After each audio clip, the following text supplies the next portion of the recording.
to modify an account's quota in WHM. This demo assumes you've already logged into Web Host Manager. Now let's learn how to change the amount of storage space allowed, quota, in a specific hosting account. Click the Account Functions link.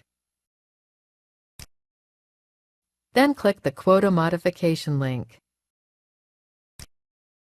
This page lists all the accounts in your WHM and the total amount of storage space used by each one. Let's go ahead and change the quota for anotherdomain.com hosting account.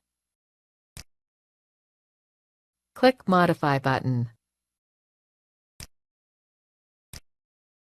Enter the changes you want to make to the quota, then click Save. That's it! We just modified the account anotherdomain.com so it can now use up to 100,000 megabytes of storage space. You may want to use this feature if customers upgrade their accounts or if they're running low on available storage space.